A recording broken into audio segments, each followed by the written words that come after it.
शील प्रभुपाद की जाय, गुरु वरंग की जाय। तो कल के सत्र में हमने सुना था किस प्रकार से एक वैष्णव के चरण कमलों पर अपराध करने से उस व्यक्ति को दंड भोगना पड़ता है।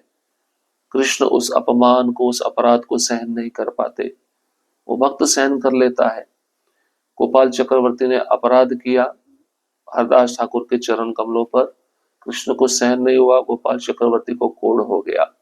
उनका सुंदर शरीर में जितने अभी हाथ की उंगलियां थी, पांव की उंगलियां थी, नाक था, सब गल कर गिर गया। इस प्रकार से भगवान दिखलाते हैं कि मेरे भक्तों के प्रति किए गए अपराध को मैं सहन नहीं कर पाता और मैं दंड देता हूं। और चैतन्य महाप्रभु भी वैष्णव अपराध की तुलना पागल हाथी से किए गए हैं। पागल हाथी उद्यान में प्रवेश करे तो पूरे उद्यान के लता, वृक्ष, पत्ते, टहनियां सबको नष्ट कर देता है। उसी प्रकार से शुद्ध भक्त के चरण कमलों पर किया गया अपराध उस व्यक्ति के सारे पुण्य को नष्ट कर देता है। इसलिए भक्तों के साथ व्यवहार करते समय हमें सावधान रहना चाहिए। आज हम नया अध्याय प्रारंभ करेंगे, श्री अद्वैत आचार्य और शील हरदास ठाकुर। क्योंकि पिछले सत्र में हमने सुना हरदास ठाकुर अद्वैत आचार्य से मिलने के लिए शांतिपुर पहुंच गए और अद्वैत आचार्य तो प्रणाम किए हरदास ठाकुर को। हरदास ठाकुर बदले में उनको सम्मान दिखलाए, उनको आलिंगन दिया। नामाचार्य हरदास ठाकुर बूढ़न ग्राम में प्रकट हुए और यशोहर जिले में भ्रमण करते करते उन्होंने हरिनाम संकीर्तन में सभी की श्रद्धा को जागृत किया। कुछ वर्षों के पश्चात शांतिपुर तथा फुलिया नामक ग्राम में उन्होंने निवास किया। शांतिपुर में जब भी श्रील अद्वैत आचार्य से मिलते तो उन्हें दंडवत प्रणाम किया करते। श्रील अद्वैत आचार्य भी जब उनसे मिलते तब अत्यंत आनंद विभोर होकर उनका आलिंगन किया करते। तो वैष्णव जब मिलते हैं तो क्या करते हैं? आलिंगन करते हैं, दंडवत प्रणाम करते हैं, हरि कथा करते हैं। तो हरदास ठाकुर भ्रमण करते करते बूढ़न ग्राम में तो उनका जन्म हुआ, यशोहार जिले में भ्रमण किया। भ्रमण करते करते हरिनाम संकीर्तन के द्वारा सभी लोगों के मन में श्रद्धा को जागृत किया और कुछ सालों के बाद शांतिपुर तथा फुलिया नामक गांव में उन्होंने निवास किया। अब शांतिपुर में वे फिर आ गए अद्वैत आचार्य से मिलने के लिए। अद्वैत आचार्य से मिलते ही हरदास ठाकुर ने उन्हें दंडवत प्रणाम किया। अद्वैत आचार्य ने उनको उठाकर अत्यंत आनंद विभोर होकर उनका आलिंगन किया। अद्वैत आचार्य ने हरदास ठाकुर के लिए गंगा के तट पर एकांत स्थान में गुफा जैसा घर बनवा दिया और भक्ति के संदर्भ में श्रीमद् भागवत तथा भगवत गीता का वास्तविक अर्थ उन्हें बताया। हरदास ठाकुर नित्य प्रति अद्वैत आचार्य के घर पर भोजन करते। वे दोनों मिलकर कृष्ण विषयक चर्चाओं का अमृत आस्वादन करते। हरदास ठाकुर ने कहा, हे अद्वैत आचार्य, मैं आपके समक्ष कुछ निवेदन करना चाहता हूं। आप प्रतिदिन मुझे खाने के लिए भोजन की भिक्षा देते हैं, इसकी क्या आवश्यकता है? महामा विप्र एथा कुलीन समाज, नीचे आदर करना वासह भयलाज।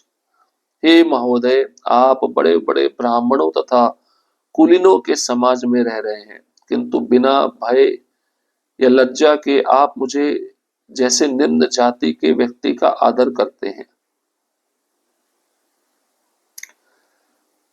तो अद्वैत आचार्य हरदास ठाकुर के लिए गंगा नदी के तट पर एक एकांत स्थान में गुफा जैसा घर बनवा दिए, जिससे हरदास ठाकुर उस गुफा में बैठकर शांति से अपने 3 लाख कृष्ण नाम का जप कर सके।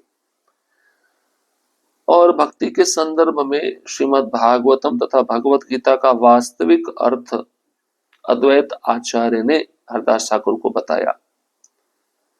हरदास ठाकुर रोज अद्वैत आचार्य के घर पर भोजन करने जाया करते थे और जब दोनों मिलते थे, दोनों मिलकर कृष्ण विषयक चर्चा का अमृत आस्वादन करते थे।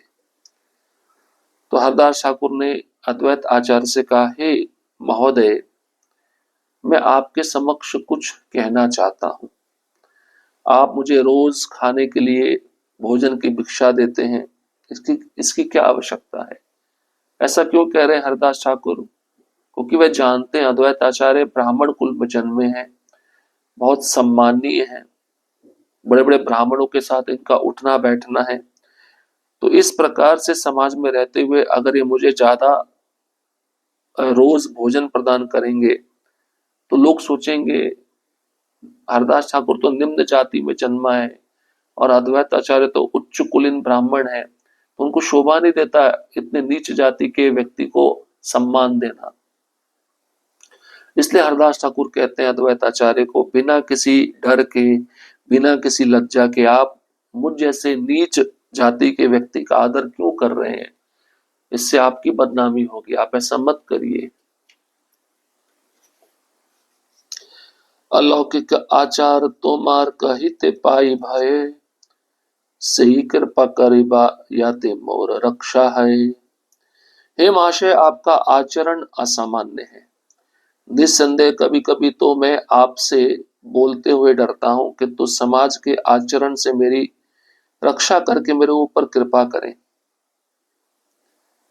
अब हरदास ठाकुर ये भी कहते हैं कि आपका जो व्यवहार है, आचरण है, वो सामान्य नहीं है।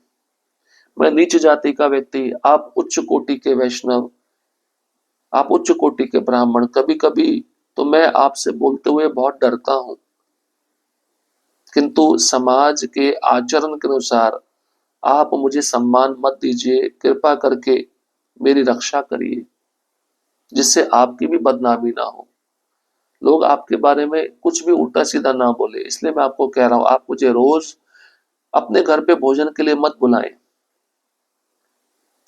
अद्वैत आचार्य ने उत्तर दिया, है प्रिय हरिदास, तुम भयभीत मत हो, मैं प्रामाणिक शास्त्रों द्वारा अनुमोदित सिद्धांतों के अनुसार ही कड़ाई से व्यवहार करूंगा। तो अद्वैत आचार्य ने भी कहा, हरदास ठाकुर आप डरिए मत, जो शास्त्र में दिया है मैं उसी सिद्धांतों का पालन करूंगा। सिद्धांत, शास्त्र के सिद्धांतों से मैं बाहर नहीं जाऊंगा। तात्पर्य, श्रील अद्वैत आचार्य कठोर ब्राह्मण संस्कृति तथा सामाजिक परंपरा से तनिक भी भयभीत न थे। जैसा कि शास्त्रों में जो प्रमाण माने जाते हैं, आदेश है, कोई भी व्यक्ति चाहे वह निम्न कुल में ही क्यों ना उत्पन्न हो, भगवत धाम लौट सकता है। भगवत गीता में श्री कृष्ण कहते हैं, मामि पार्थ व्यपाश्रित्य ये पीस्यो पाप योनया स्त्रियो वैश्यस्तथा शूद्रास्ते ते पियांति पराम गतिम। भगवत गीता 9वां अध्याय श्लोक क्रमांक 32।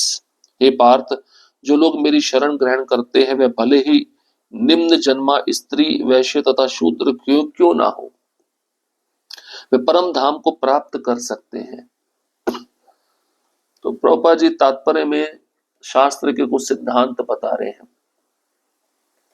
चाहे कोई वैष्णव निम्न कुल में क्यों ना जन्मा हो, तब भी वह सम्माननीय है, वो पूजनीय है।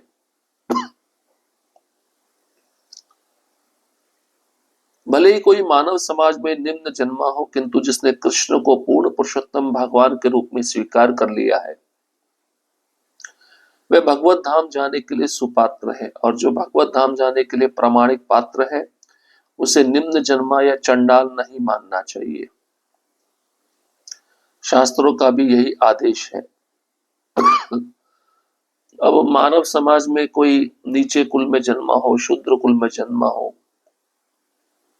शूद्र कुल से भी निम्न जन्म होता है कुत्ते का मांस खाने वाला चंडाल, तो उस कुल में भी अगर कोई व्यक्ति जन्म ले और उसने कृष्ण को पूर्ण पुरुषोत्तम भगवान के रूप में स्वीकार कर लिया है, तो वह भगवत धाम जाने का सुपात्र है, भगवान के पास वापस जाने का वह प्रामाणिक पात्र है। उसे निम्न जन्मा या चांडाल नहीं मानना चाहिए। और भगवत गीता के श्लोक में भी हमने सुना, चाहे स्त्री हो, वैश्य हो, शूद्र हो, ये निम्न जाति है, पाप योनि है, इनको भी भगवान एक अवसर दे रहे हैं अपने पास आने के लिए। अगर ये भी कृष्ण को पूर्ण पुरुषोत्तम भगवान के रूप में स्वीकार करते हैं, तो भगवान कह रहे हैं ये भी मेरे पास आ सकते हैं, मेरे भगवत धाम वापस लौट सकते हैं। जैसा कि श्रीमद् भागवत दूसरा स्कंद चौथा अध्याय श्लोक क्रमांक 18 में कहा गया है, किरात हूणांध्र पुली पुलंद कशा आवीर शुंभा यवना खसादया अन्य च पापा यदपाश्रयाश्रया शुद्ध्यन्ति तस्मे प्रभविष्वने नमः। न केवल यवन तथा खसादी ही अपितु उनसे भी निम्न परिवारों में जन्मे लोग भी भगवान कृष्ण के भक्त की कृपा से शुद्ध किए जा सकते हैं। शुद्ध्यन्ति क्योंकि कृष्ण ऐसे भक्तों को शुद्ध करने की शक्ति प्रदान करते हैं। अद्वैत आचार्य का शास्त्रों के प्रमाण पर विश्वास था। अतएव कृष्ण भावनामृत आंदोलन ऐसा सांस्कृतिक आंदोलन है जो स्थानीय सामाजिक रीति रिवाजों की परवाह नहीं करता। हम श्री चैतन्य महाप्रभु तथा अद्वैत आचार्य के पद चिन्हों पर चलते हुए विश्व के किसी भी भाग से आए भक्तों को स्वीकार कर सकते हैं, और जो ही वह वैष्णव आचार संहिता का पालन करके योग्य बन जाता है उसे ब्राह्मण मान सकते हैं। तो श्रीमद् भागवतम का दूसरा स्कंद चौथा अध्याय श्लोक क्रमांक 18 में भी एक प्रमाण दिया है, किरात हूड आंध्र पुलिंद पुलकशा अभीर शुंभा यवन खसादया, ये सब नीच जाति के लोग हैं। तो यवन खस आदि ही नहीं अपितु इनसे भी निम्न परिवारों में कोई व्यक्ति जन्म लेता है और वह व्यक्ति भगवान कृष्ण को पूर्ण पुरुषोत्तम भगवान के रूप में स्वीकार कर लेता है, उनकी भक्ति करता है, उनकी सेवा करता है, शुद्ध्यंती वह शुद्ध हो जाता है। और भगवान कृष्ण के जो शुद्ध भक्त हैं कोई उनका भी आश्रय लेगा निम्न जाति का व्यक्ति, तो भगवान कृष्ण अपने शुद्ध भक्तों को शक्ति प्रदान करते हैं जिससे वह उन जीवों को शुद्ध कर सके। तो श्रील प्रभुपाद जी कहते हैं हमारा कृष्ण भावनामृत आंदोलन जो है वो सांस्कृतिक आंदोलन है। जैसे अद्वैत आचार्य परवाह नहीं करते रीति रिवाजों की जो समाज में संपन्न किए जाते हैं, अद्वैत आचार्य का तो शास्त्रों के प्रमाण पर पूरा विश्वास है। उसी प्रकार प्रभुपाद जी भी कहते हैं हमारा आंदोलन हरे कृष्ण आंदोलन ये भी स्थानीय सामाजिक रीति रिवाजों की परवाह नहीं करता। हम चैतन्य महाप्रभु तथा अद्वैत आचार्य के पद चिन्हों पर चलते हुए विश्व के किसी भी भाग से आए हुए व्यक्ति को स्वीकार कर लेते हैं। वह व्यक्ति अगर कृष्ण को पूर्ण पुरुषोत्तम भगवान के रूप में स्वीकार करता है, हम उसको दीक्षा देकर ब्राह्मण बना देते हैं अगर वह वैष्णव आचार संहिता का पालन करता है। अद्वैत आचार्य ने कहा आपको खिलाना 1 करोड़ ब्राह्मणों को खिलाने के समान है, अतएव आप ये श्राद्ध पात्र स्वीकार करें। इस तरह अद्वैत आचार्य ने उन्हें खिलाया। आप समझ सकते हैं अद्वैत आचार्य क्या कह रहे हैं हरदास ठाकुर को। हरदास ठाकुर इतने शुद्ध भक्त हैं, अद्वैत आचार्य कहते हैं कि हे हरदास ठाकुर आपको खिलाना मतलब 1 करोड़ ब्राह्मणों को खिलाने के बराबर है। तो मैं जो श्राद्ध पात्र आपको दे रहा हूं ये कोई गलत नहीं है, सही है। इस तरह अद्वैत आचार्य ने हरदास ठाकुर को श्राद्ध पात्र खिलाया। इससे पता चलता है कि कोई भी भक्त निम्न कुल में जन्मा हो, अगर वह शुद्ध रीति से भगवान की सेवा कर रहा है, उसके हृदय में कोई कपट नहीं है, उसके हृदय में कोई भौतिक इच्छा नहीं है, किसी प्रकार से सम्मान पूजा लाभ प्रतिष्ठा नहीं चाहता, उसकी एकमात्र इच्छा है गुरु को प्रसन्न करना, भगवान को प्रसन्न करना, उनकी प्रसन्नता के लिए सेवा करना। ऐसा शुद्ध भक्त को अगर कोई गृहस्थ प्रसाद खिलाए तो वह गृहस्थ को कितना पुण्य प्राप्त होगा। उस शुद्ध भक्त को खिलाना मतलब 1 करोड़ ब्राह्मणों को खिलाने के बराबर है। तो आजकल आप देखते भी हैं कर्मकांड में तो कर्मकांडी ब्राह्मणों को बुलाकर श्राद्ध दिया जाता है, और वो कर्मकांडी ब्राह्मण पैसे के भूखे होते हैं, पैसा लेकर उस पैसे का दुरुपयोग करते हैं। जिसने प्रसाद खिलाया, जिसने दान दिया, उस व्यक्ति पर भी प्रतिक्रिया आती है। इसलिए ब्राह्मणों, तथाकथित ब्राह्मणों को छोड़कर शुद्ध वैष्णवों को ही श्राद्ध प्रदान किया जाना चाहिए। इस लीला से हम समझ सकते हैं अद्वैत आचार्य ने हरदास ठाकुर को श्राद्ध का पात्र बनाकर उनको प्रसाद खिलाया।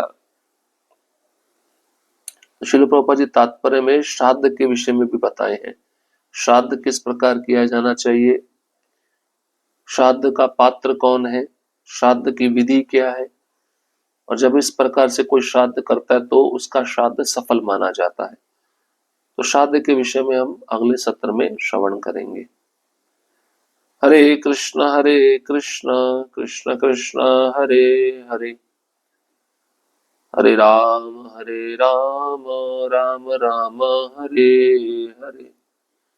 श्रील प्रभुपाद की जय, गुरु गौरांग की जय।